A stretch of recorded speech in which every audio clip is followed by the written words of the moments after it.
नमस्कार, times of Swaraj में आप सबों का स्वागत है और मैं हूं संतोष सिंह। और आज हम टाइम्स ऑफ स्वराज में चर्चा करने जा रहे हैं, क्या नीतीश को एनडीए से बाहर निकलने का बड़ा बहाना मिल गया है।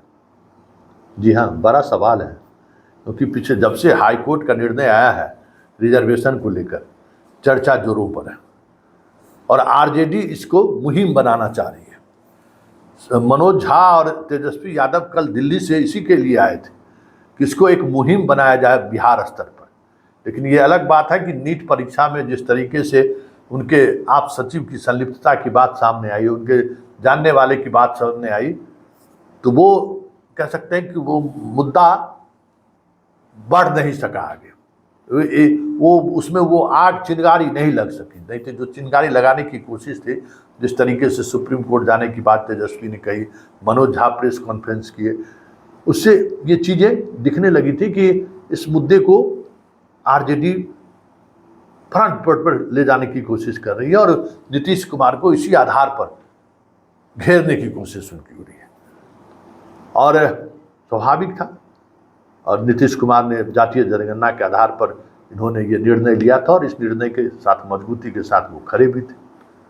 ऐसे में ये चर्चा लाजमी है, क्योंकि 9वीं सूची में डालने का सवाल ही नहीं होता है। बीजेपी ये कर ही नहीं सकती है। बीजेपी जातीय राजनीति में इस स्तर पर जा ही नहीं सकता है, क्योंकि उनकी जो राजनीति है, धर्म की राजनीति, वो राजनीति में जात कहीं भी नहीं है। वो जाति को धर्म के आधार पर तोड़ने की राजनीति करते हैं। धर्म मतलब हिंदू, मतलब यादव, मुसलमान, कोयली, कुर्मी, राजपूत, भूमियार, चमार, दुसाध, जितना दलित वर्ग के लोग हैं, सब लोग, पासवान, राम, सब हिंदू हैं। सबको वो हिंदू घोषित करना चाहते हैं। तो एक वहाँ लड़ाई लड़ना, उस नैरेटिव को तोड़कर यहाँ शिफ्ट होना नहीं चाहेंगे, इसलिए 9वीं अनुसूची में शामिल होने का सवाल ही नहीं है। तो ऐसे में नीतीश कुमार के पास रास्ता क्या बचता है, सिवाय इसके कि वो गठबंधन तोड़कर फिर से महागठबंधन की तरफ चला जाए। और एक बड़ा सूझ भी होगा कि भाई जो दबे कुचले वर्ग के लोग हैं, दलित हैं, उनको न्याय नहीं मिला, उनको रिजर्वेशन का लाभ मिलना चाहिए था, वो रिजर्वेशन का लाभ नहीं दिया गया। कोर्ट के उस निर्णय को लेकर पहले भी हम सवाल करते रहे हैं कि उनको 9वीं अनुसूची में डाल दीजिए, लेकिन भारत की सरकार ने उस पर अमल नहीं किया। इसलिए गठबंधन में बने रहने का कोई मतलब नहीं है। तो ये तो सीधे सीधे तौर पर लोग अब चर्चा करना शुरू कर दिए हैं।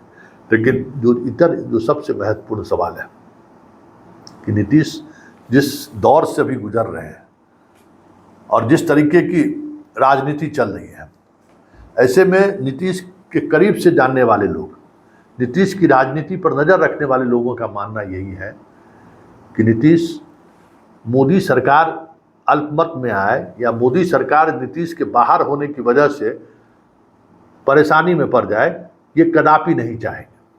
क्योंकि नीतीश उस राजनीति के पक्षधर हैं, नीतीश उस राजनीति का इंतजार कर रहे हैं जब बीजेपी के अंतर का जो कंट्राडिक्शन है ना, वो जब तक खुलकर बाहर सामने नहीं आ जाता है, तब तक नीतीश इंतजार करने के मूड में।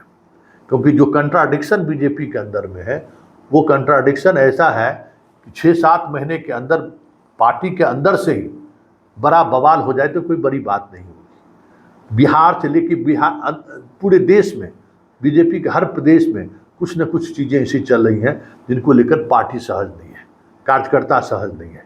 अब ये ज़्यादा दिनों तक चलेगा नहीं, क्योंकि ये मोदी में अब वो मैजिक नहीं रहा कि भाई मोदी हैं तो हम चुनाव जीत कर आएंगे और हम सरकार बना लेंगे।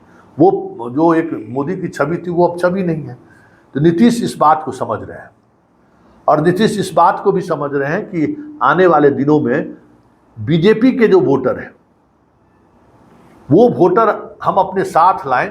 इसके लिए ज़रूरी है कि कुछ भी ऐसा न करें जिससे केंद्र की सरकार कमज़ोर होती दिखे मेरी वजह से।